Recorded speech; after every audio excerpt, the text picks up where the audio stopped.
الفاتح إلى رسولنا حبيبنا شفيعنا محمد بن عيسى سلام آله وصحبه أزواجه ذريته اسماعيل محمد بن عيسى سلام محمد بن علي وعلى بن سلام حتى سلام محمد مولى نبيله وأولاد شباب الصفراء صام خلائق عن مدرة الجميع ثم ملك الملاشة عبد الله بن أبي بكر الدروس وابن شيخ أبي بكر بن شيخ عبد سالم سيدنا عاقل بن سالم وسيدنا الحسين سيدنا الحامد سيدنا خلائق عن مدرة الجميع ثم لا روح قلب الأنفاس ومن إبراس الحبيب عمر بن عبد الرحمن العطاس والشيخ علي بن علي بن حسان الرسول كريم كتب الإرشاد وقوت لباد البلاد الحبيب عبد الله بن حداد حداد زين حمزي جعفر بن حمد زين حمزي عبد الله بن الشاطري وأولاد المهدي وأبي بكر حبيب سالم ثم إلى الأولياء سابي جاوى ثم إلى خصوصا الحبيب شفيق بن مخضر بن شهاب ثم إلى أرواح خصوصا من وقف هذا المسجد ومن عمر هذا المسجد ومن تعبد فيه ومن تصدق فيه ومن تردد فيه من سابق ولاحق ثم إلى أرواح والدينا ووالديكم وأمواتنا وأمواتكم وأموات المسلمين والمسلمات والمؤمنين المؤمنات أن الله يغفر لهم ويرحمهم ويلي درجات في الجنة وينفعنا بإسرارهم الآخرة ويفتح العالم في فقنا في الدين وعلمنا دول ويقضي حاجاتنا وحاجاتكم ويشفي مرضانا مرضاكم ويدنا نسأل أمة المحمدية خصوصا إخواننا في فلسطين وسائر بلدان المسلمين ويختم لنا ولكم بالحسنى في خانة العافية وإلى حضرة النبي محمد صلى الله عليه وسلم. الفاتحة. أعوذ بالله من الشيطان الرجيم. بسم الله الرحمن الرحيم. العالمين الرحمن الرحيم مالك يوم الدين إياك نعبد وإياك نستعين صراط المستقيم صراط الذين أنعمت عليهم غير المغضوب عليهم ولا الضالين. بسم الله الرحمن الرحيم. السلام عليكم ورحمة الله وبركاته. الحمد لله والصلاة والسلام على رسول الله محمد بن عبد الله وعلى آله وصحبه ومن والاه ولا حول ولا قوة إلا بالله. سبحانك لا علم لنا إلا ما علمتنا إنك أنت العليم الحكيم.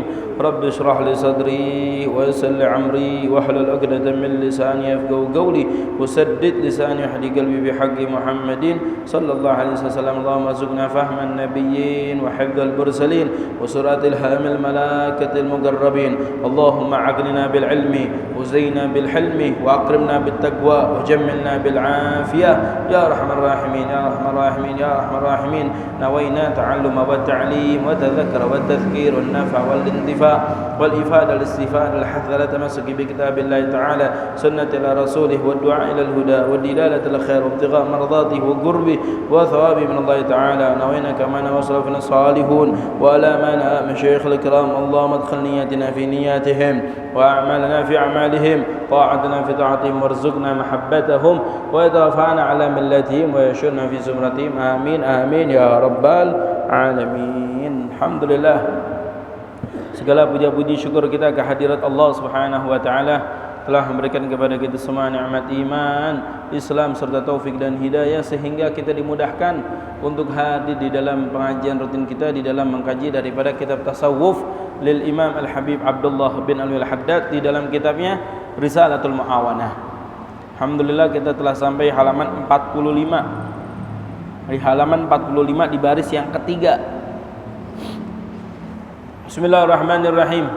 Qala Syekhul Mu'allif rahimahullahu ta'ala wa adama nafa bi ulumi fid darain amin radhiyallahu ankum wa'lam anna an-nas thalathah abdun qad anaba ila rabbih wa atma'annat nafsuhu bihi wa anqasha'at dhulumatu shahwatihi bi ishraqi anwari gurbih falam tabqa lahu ladza illa fi munajatihi wa la raha illa fi muamalatihi fasara raja'uhu syauqan wa mahabbatan wa khawfuhu ta'ziman wa haibatan wa abdun la ya'man ala nafsihi min at-taga'ud 'anil ma'murat war rukun ila al-mahdhurat walladhi yanbaghi li hadzal 'abdi istiwa'ul khauf war raja' hatta yakuna ka janahi ta'ir wa fil hadits law wuzina khauful mu'min waraja'uhu la'tadala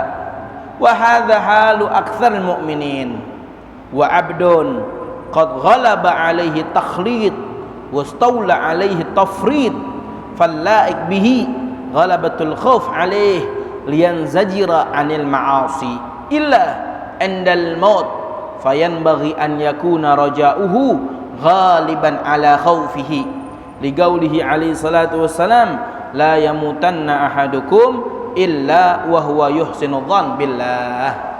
Ila akhirih, daripada nasihat Al-Habib Abdullah bin Alwi Al-Haddad. Jadi Al-Habib Abdullah bin Alwi Al-Haddad masih memberikan nasihat kepada kita semua. Apa? Beliau memberikan nasihat bahwasanya penting bagi setiap mukmin itu memiliki dua sifat yang mulia.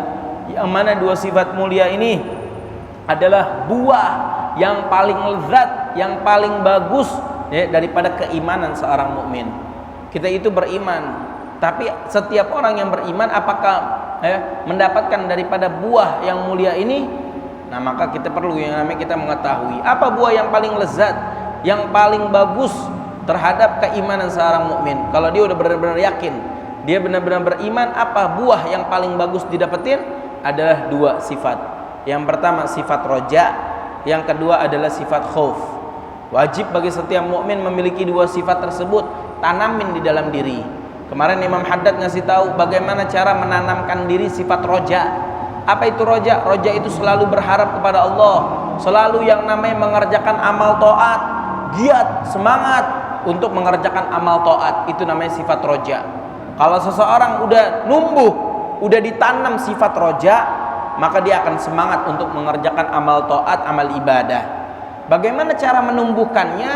Imam Haddad kemarin kasih tahu cara untuk menanam agar sifat roja tersebut tertanam di dalam hati adalah sadar diri. Ya, kita punya hati, punya sifat mesti sadar. Segala nikmat yang Allah berikan kepada kita semua begitu banyak. Kita dikasih yang namanya istri, alhamdulillah, dikasih kendaraan, alhamdulillah, dikasih rumah, dikasih segala hal Allah udah kasih sama kita. Tapi diri kita mana?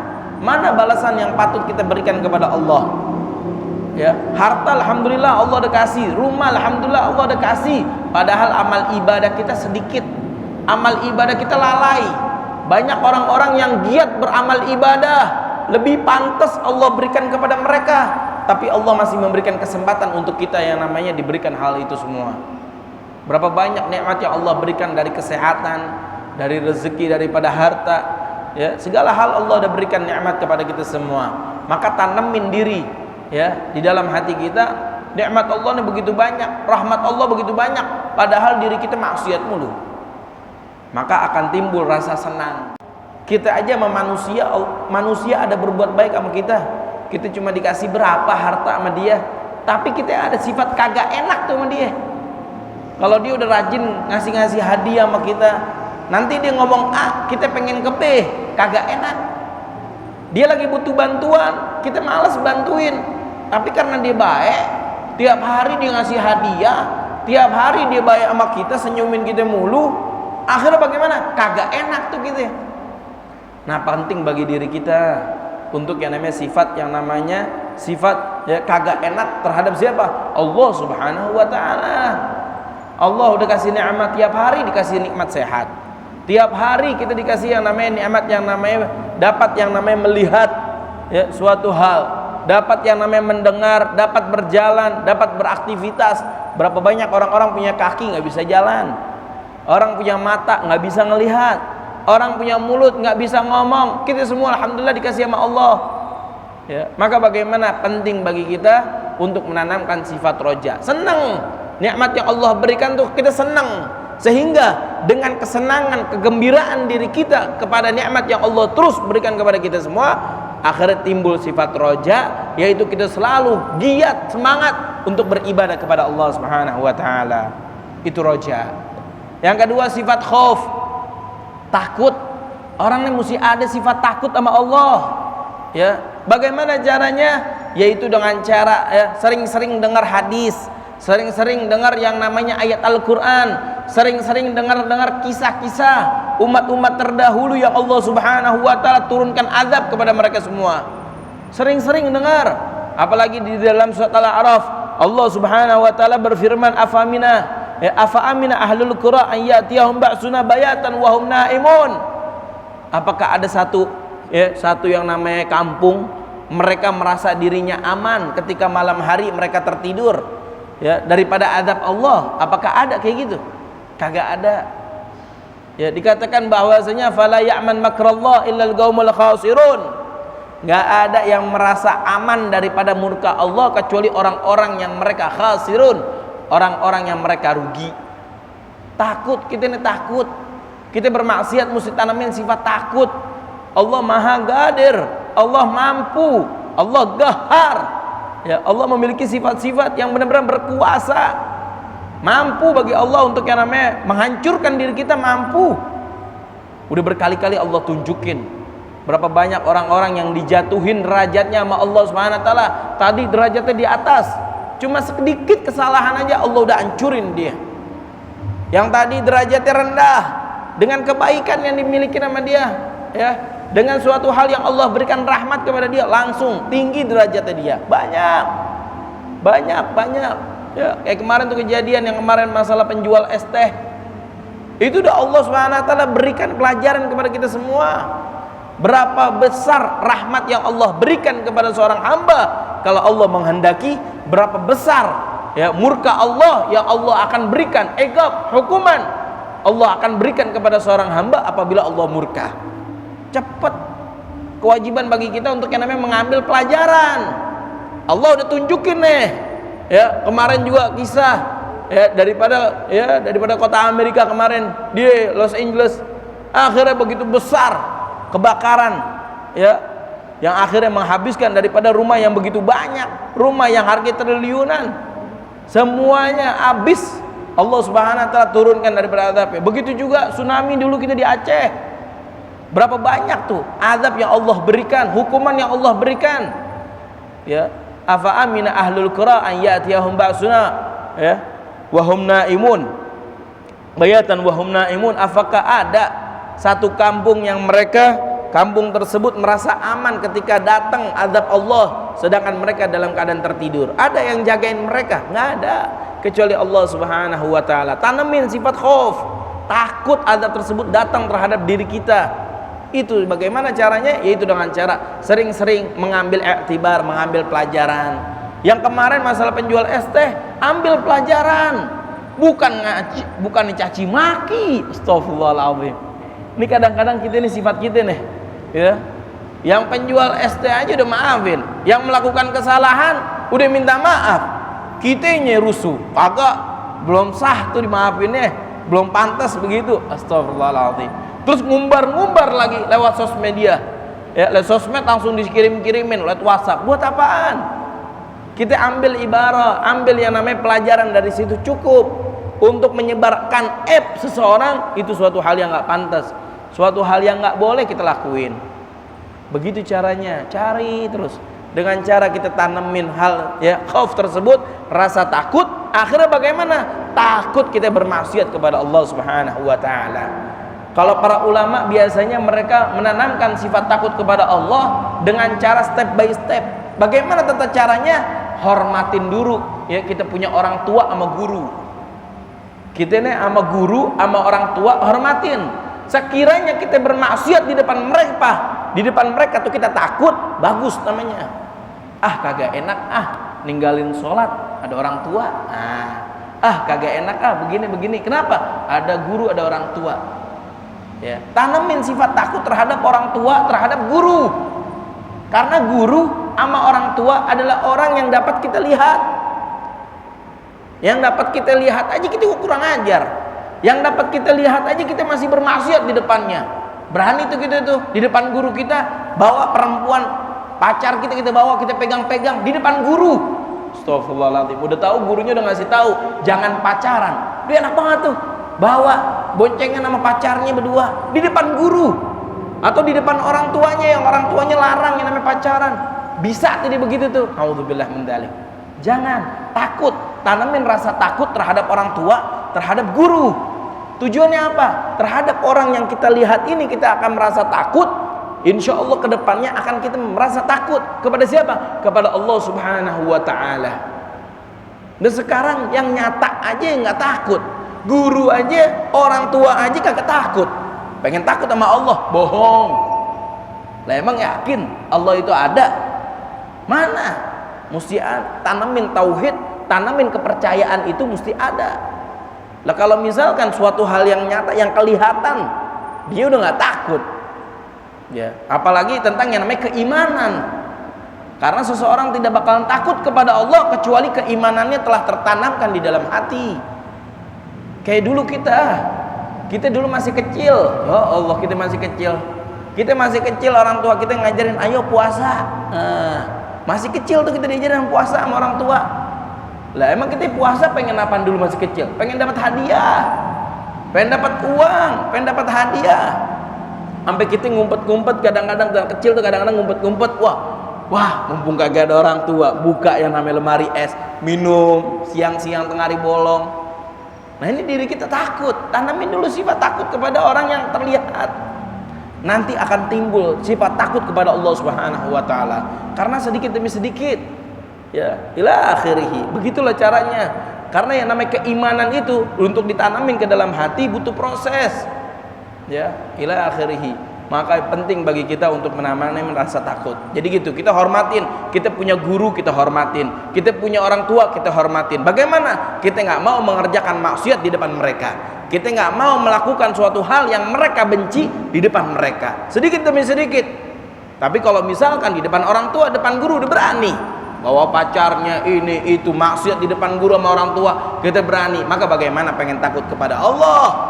Sedangkan diri dia, keimanan tersebut adalah perkara hati, ya. Maka pentingnya namanya bagi kita untuk nanamin tuh dari dulu, ya. Orang-orang di pondok pesantren, kita punya orang tua, selalu nanamin rasa takut dulu terhadap orang tua, terhadap guru.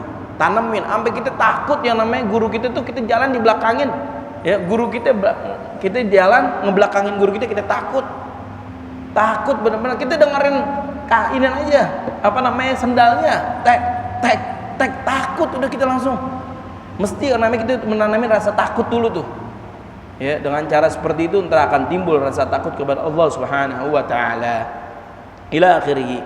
Karena dikatakan orang kalau benar-benar sifat roja, sifat berharapnya telah datang, telah tertanam di dalam hati, mustahil bagi dia untuk yang namanya bermalas-malasan mengerjakan amal taat. Jadi kalau misalnya, oh enggak, anak udah roja, sifat roja anak udah kuat, masya Allah. Tapi bagaimana amal ibadahnya masih malas-malasan? Bohong. Karena tidaklah man talaba syai'an, ya, man raja syai'an fa huwa talabahu, kata Imam Haddad. Kalau orang udah benar sifat rojanya telah tumbuh, telah ditanam di dalam hati, pasti dia akan terus berharap kepada Allah Subhanahu wa taala. Bohong bagi orang yang telah menanamkan dirinya sifat takut. Karena takut sama Allah, takut sama Allah tapi maksiat masih berani. Bohong orang kalau udah takut sama Allah tapi maksiat masih dilakuin. Diri kita nih sekarang nih takutnya setengah-setengah. Kadang kita takut, kadang kita kagak takut. Lah gimana ceritanya? Lah kita masih maksiat. Dikatakan Imam Haddad bohong orang kalau benar-benar takut sama Allah tapi dia masih mengerjakan maksiat, bohong, kata Imam Haddad. Maka kata Imam Haddad, sekarang Imam Haddad ngasih tahu. Nah sekarang kita lihat nih, diri kita yang mana? Kata Imam Haddad, wa alam anna salasah. Manusia itu terbagi menjadi 3. Dari sifat roja dan dari sifat khaufnya, manusia terbagi menjadi 3. Diri kita yang mana? Pertama, abdun qad anaba ila rabbih wa ma'annat nafsuhu bi wa ngasha'at dhulumatu syahwati bi isyraqi anwari gurbih. Ya, satu kelompok pertama adalah seorang hamba yang mana hamba tersebut anaba ila rabbih, telah menyerahkan dirinya kepada Allah Subhanahu wa taala. Benar-benar menghambakan dirinya kepada Allah Subhanahu wa taala. Wa ma'annat nafsuhu bi wa ngasha'at dhulumatu syahwatihi. Ya, dan syahwatnya telah terhingkas, ya, telah terhilangkan dengan sebab apa? Dengan sebab cahaya yang ada di dalam hatinya. Orang kalau ngerjain amal taat tiap hari, itu sedikit demi sedikit Allah SWT akan tanamin cahaya di dalam hatinya. Sehingga cahaya tersebut kalau sudah banyak, maka kegelapan hati, maksiat-maksiat yang menimbulkan kegelapan tersebut itu akan hilang. Karena dikatakan bahwasanya nukitat fi qalbihi nuqtatun sauda. Dikatakan di dalam hadis, barang siapa yang mengerjakan maksiat 1 kali, nukitat fi qalbi nuqtatun, hitam di dalam hatinya. 1. Maksiat lagi, 2. Maksiat lagi, terus menerus hatinya akan gelap gulita. Dengan sebab gelap, maka hati tersebut akan malas untuk mengerjakan amal ibadah. Terus bagaimana tata cara agar hati kita ini bercahaya? Hati kita ini semangat untuk mengerjakan amal ibadah. Kerjain amal ibadah sedikit demi sedikit, sekali, 2 kali, 3 kali, ila akhirih. Maka Allah SWT akan nukitat fi qalbihi nur min anwarillah, akan dititikan terhadap hati tersebut cahaya daripada cahaya-cahaya Allah, sehingga cahaya tersebut akan menghilangkan kegelapan hati. Maka kata Imam Haddad, kelompok pertama adalah seorang hamba, yang mana hamba tersebut telah menyerahkan dirinya kepada Allah. Hawa nafsunya telah dapat dikendalikan, syahwatnya bisa dihilangkan. Dengan sebab apa?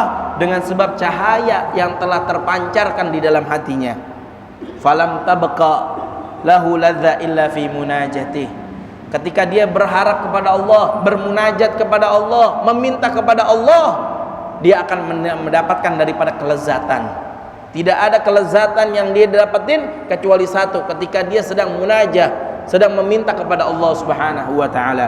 Wala raha illa fi muamalatihi. Enggak ada ketenangan yang didapatin sama dia kecuali ketenangan ketika dia sedang beribadah kepada Allah Subhanahu wa taala. Ini nih, yang udah telah menyerahkan dirinya kepada Allah, syahwatnya telah dapat dikendalikan, ketika bermunajat kepada Allah mendapatkan ketenangan, mendapatkan kelezatan, lagi beribadah tenang hati. Ini nih hamba Allah Subhanahu wa taala, fasara raja'uhu syauqan wa mahabbatan.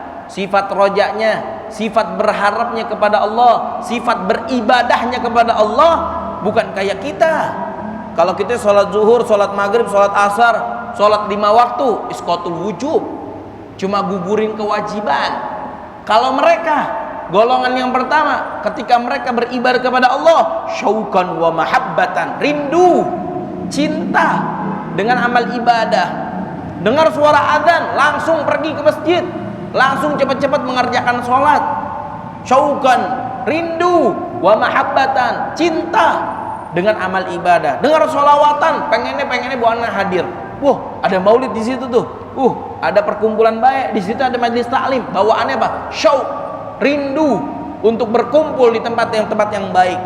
Rindu untuk bertemu dengan Allah Subhanahu wa taala di dalam ibadah. Wa mahabbatan, dan cinta terhadap hal itu semua. Wa khaufu ta'ziman wa mahabbatan. Sifat khaufnya adalah sifat khauf yang ta'zim, yang penuh dengan pemuliaan, keagungan Allah Subhanahu wa taala. Wa haibatan, dan kewibawaan yang dimiliki. Bukan takut karena takut, tapi bagaimana sifat takutnya adalah pengagungan kepada Allah Subhanahu wa taala. Sebagaimana yang telah pernah dikatakan oleh Syekh Abi Bakar bin Salim, "Lau kuntu fi na'imin la ra'aka." Apa katanya? La raditu fi jahimin liridhaka, atau kama qala Syekh Abi Bakar bin Salim. Syekh Abi Bakar bin Salim dahulu pernah mengatakan, kalau seandainya aku memiliki nikmat, aku berada di dalam kenikmatan, tetapi aku tidak dapat melihatmu ya Rabb, tetapi aku jauh darimu ya Rabb, malas mengerjakan amal ibadah. Nikmat sudah banyak, semua nikmat sudah dapat, tapi nggak bisa yang namanya bertemu dengan Allah, tapi tidak bisa beribadah kepada Allah Subhanahu wa taala. Apa kata beliau? Maka aku lebih ridho untuk engkau masukkan aku ke dalam neraka jahanam, tapi engkau ridho terhadap diriku ya Rabb. Ridho mereka senang, mereka rela Allah masukin ke neraka jahanam, tapi dengan syarat Allah ridho terhadap dirinya. Wow, benar-benar khaufuhu ta'ziman. Ketakutannya adalah ta'ziman, berupa penghormatan, pengagungan kepada Allah Subhanahu wa taala. Allah mau ngasih namanya balas segala macam, ta'ziman, menghormati. Itu adalah hamba yang pertama, yang mana dia ketika lagi beribadah, mereka benar-benar syauq wa mahabbah, rindu dan cinta. Sebagaimana kisah orang-orang terdahulu, ya, as-salafun salihun terdahulu, yang mana mereka beribadah lagi sholatnya mereka benar-benar khusyuk, sampai kekhusyuan mereka membuat ta'ir, yaitu yang namanya seekor burung hinggap di kepala mereka. Karena tidaklah yang namanya burung berhinggap kecuali terhadap benda mati. Ini burung berhinggap terhadap orang yang lagi sholat. Kenapa? Karena saking khusyuknya lagi sholat, sampai itu burung menganggap ini benda mati padahal lagi sholat khusyuk. Banyak lagi daripada ulama, salah satu kalau nggak salah Imam Nawawi saking nikmatnya untuk mengajar, saking nikmatnya untuk mencari ilmu, sampai lupa yang namanya nikah kagak mau. Kita nih nikah, kenikmatan dunia, surga dunia, mana? Nikah. Sampai kita ngomong tuh ke orang, wah, nanti belum menikah, belum dapat merasakan kenikmatan dunia, surga dunia.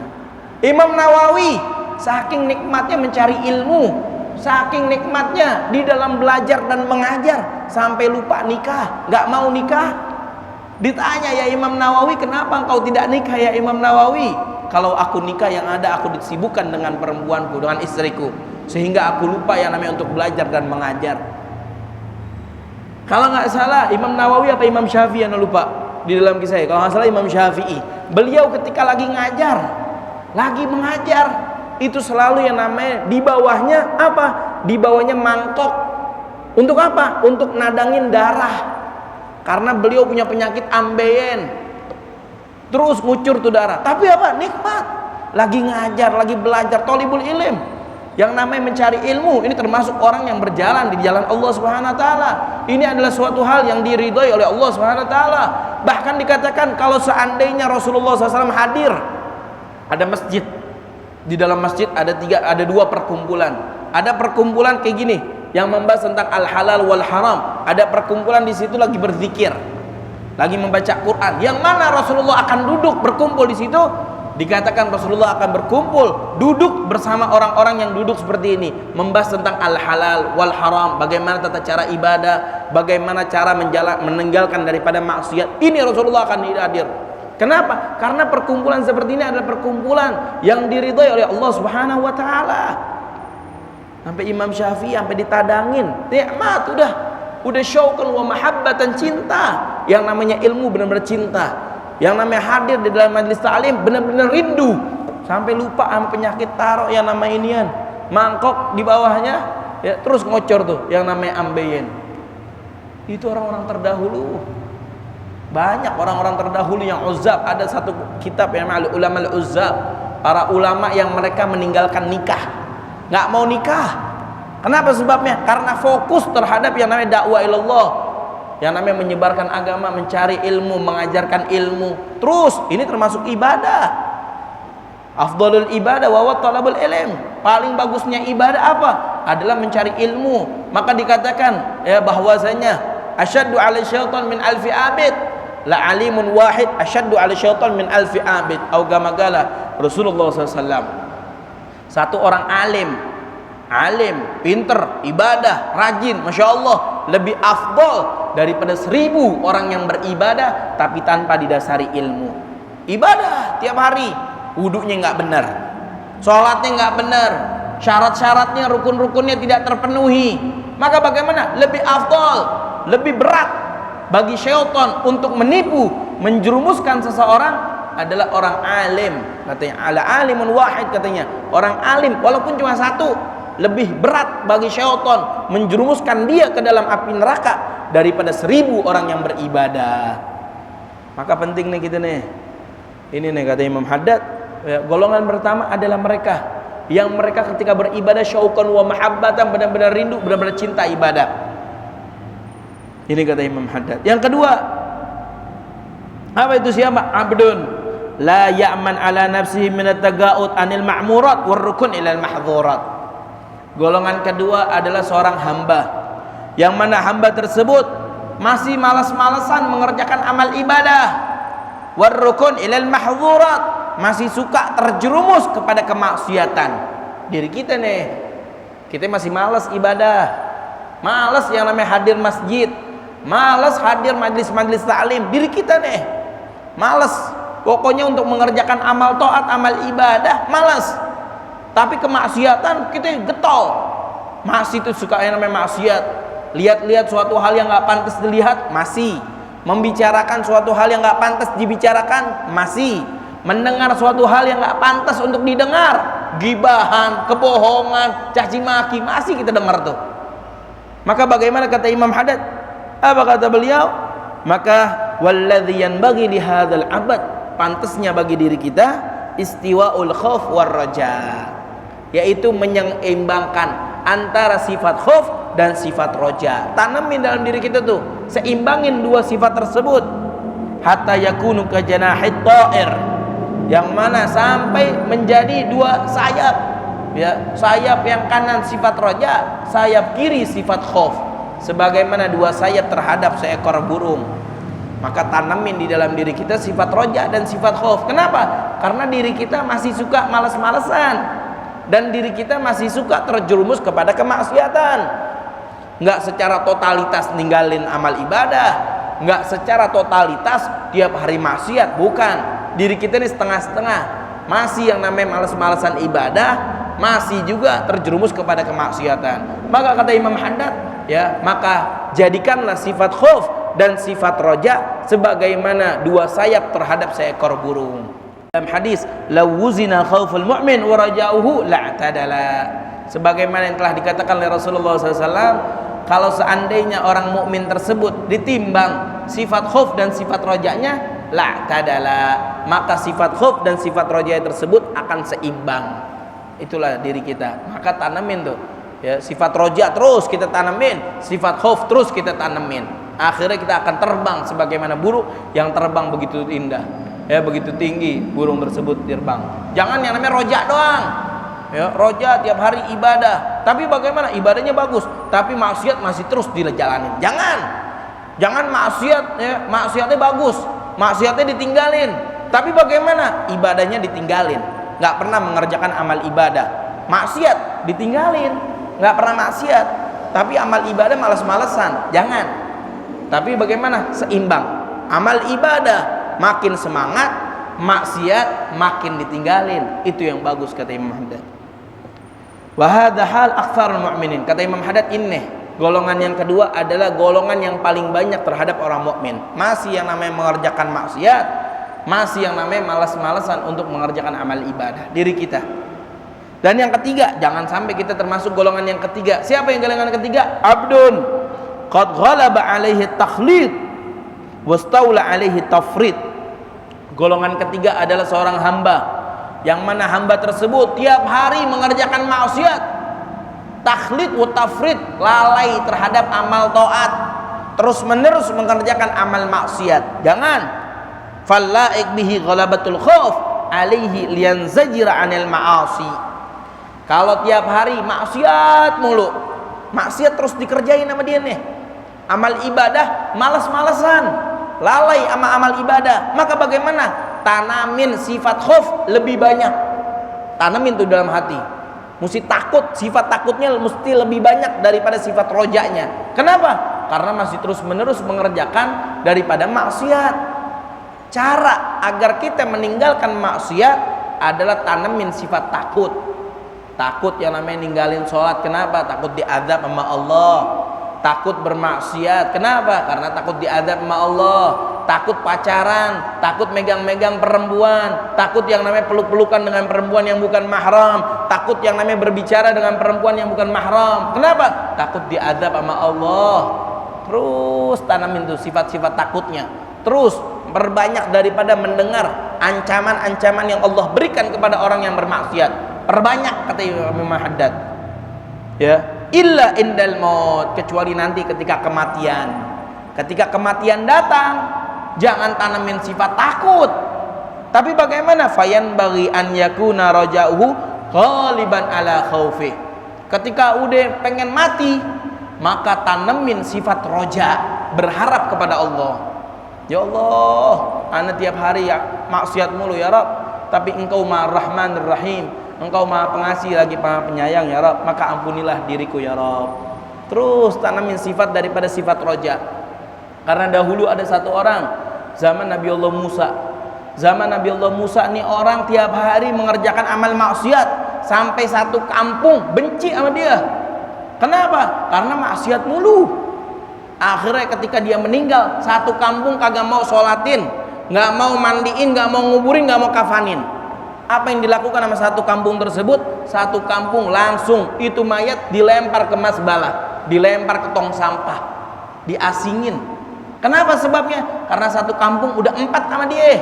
Anak perempuannya dihabisin sama dia, anak lakinya digituin juga. Ila akhirih. Pokoknya satu kampung udah tahu nih orang maksiat mulu dari umur dia hidup sampai dia mati maksiat mulu. Akhirnya apa yang dilakuin? Satu kampung kagak mau sholatin, nggak mau mandiin, nggak mau kuburin, dilempar ke tong sampah. Akhirnya Allah memberikan wahyu kepada Nabi Allah Musa. Ya Musa, pergilah engkau kepada satu kampung tersebut ya Musa. Kenapa ya Rabb? Karena di kampung tersebut ada wali min auliya'i ya Musa. Ada kekasih daripada perkekasihku ya Musa. Di mana ya Rabb? Di kampung situ. Akhirnya Nabi Allah Musa dapat wahyu dari Allah seperti itu, langsung pergi ke kampung tersebut. Nyampe ke kampung tersebut, Nabi Allah Musa nanya, "Fulan bin Fulan, mana orangnya?" Meninggal ya Musa. Di mana sekarang kuburannya? Nggak dikuburin. Di mana sekarang dia? Sekarang bangkainya di sono, di tempat sampah. Nabi Allah Musa langsung datang, langsung tuh ambil di bangkainya, mayatnya diambil sama Nabi Allah Musa, dikafanin, dimandiin, disolatin, dikuburin. Orang-orang bingung, ya Musa, apa yang kau lakukan ya Nabi Allah Musa? Ini orang dari awal dia hidup sampai dia mati mengerjakan maksiat mulu ya Musa. Apa kata Nabi Allah Musa? Sesungguhnya aku telah mendapatkan perintah dari Allah, mendapatkan wahyu dari Allah, bahwasanya dia termasuk daripada kekasih daripada para kekasihku. Kenapa kok bisa ya Nabi Allah Musa? Akhirnya Nabi Allah Musa bertanya kepada Allah, "Ya Allah, ini satu kampung menjelaskan bahwasanya dia suka maksiat ya Rabb. Apa sekarang kau menjadikan dia termasuk daripada kekasihmu?" Karena dahulu sebelum dia meninggal, dia ngomong terhadap diriku ya Musa, "Ya Allah, engkau telah memberikan 3 hal terhadap diriku." Apa 3 hal tersebut? Jadi ini sebelum dia meninggal, dia minta 3 permintaan sama Allah. Permintaan pertama dibilang, ngakuin, "Ya Rabb, engkau selama ini ya Rabb memberikan syahwat kepadaku, memberikan hawa nafsu kepadaku, memberikan iblis, syaitan untuk diriku, sehingga aku mengerjakan daripada maksiat. Akhirnya ya Rabb, aku tiap hari seumur hidupku mengerjakan maksiat ya Rabb. Tapi engkau telah mengetahui di dalam hatiku ya Rabb, hatiku benci kepada kemaksiatan ya Rabb. Maka ya Rabb, dengan kebencian tersebut ampunilah diriku ya Rabb, maafin daripada dosa-dosaku ya Rabb." Itu satu. Yang kedua, dia ngomong lagi, "Ya Rabb, engkau tahu ya Rabb, bahwasanya apabila ada orang soleh, ada orang toleh, ada orang baik, ada orang buruk ya Rabb, ya, maka bagaimana aku pasti akan mendahulukan hajat kebutuhan orang yang soleh ya Rabb. Kenapa? Karena aku cinta dia Rabb. Kalau ada 2 orang yang pengen meminta bantuanku, aku akan lebih dahulukan orang yang baik ya Rabb, karena aku cinta dia ya Rabb. Engkau tahu ya Rabb kecintaanku terhadap orang-orang soleh ya Rabb, maka bagaimana, ampunilah diriku ya Rabb." Akhirnya yang ketiga, terakhir dia ngomong, "Ya Rabb, engkau tahu ya Rabb, diriku adalah orang yang benci terhadap duduk bersama orang-orang yang maksiat, dan engkau tahu aku cinta duduk bersama orang-orang soleh ya Rabb. Dengan kecintaanku yang seperti itu ya Rabb, maka kumpulkanlah aku ya Rabb di surgamu bersama orang-orang soleh, orang-orang yang kau kekasihi. Dan engkau arhamur rahimin, engkau adalah zat yang maha pengasih dari seluruh orang-orang yang pengasih." Akhirnya dengan permintaan 3 permintaan tersebut, berharapnya dia kepada Allah agar Allah ampunin dosanya, agar Allah masukin ke dalam surga, agar Allah kumpulkan dia bersama orang-orang soleh. Akhirnya Allah SWT kabulin. Akhirnya dijadikan wali min auliyaillah. Nabi Allah Musa diperintahin. Maka penting bagi kita, kalau ada seorang hamba yang dia tiap hari maksiat mulu sama Allah, malas mengerjakan amal ibadah, maka bagaimana, tanamin sifat khauf lebih banyak. Tapi kalau udah mau mati, udah sakaratul maut, maka tanamin sifat roja biar banyak, agar Allah ampunin dosa dia. Mudah-mudahan Allah Subhanahu wa taala kumpulkan kita bersama orang-orang soleh, diampuni segala dosa kita, dijadikan kita menjadi keturunan kita, anak kita menjadi keturunan yang soleh dan salihah. Allahumma dina bihudak waj'alna mimman yusari fi ridhak wa la tuwallina liyan siwak wa la taj'alna mimman khalafa amraka wa 'asak. Hasbunallahu ni'mal wakeel. La haula la quwwata illa billah. Sallallahu alaihi wasallam Muhammadin nabiyyin sallallahu alhamdulillahi rabbil alamin.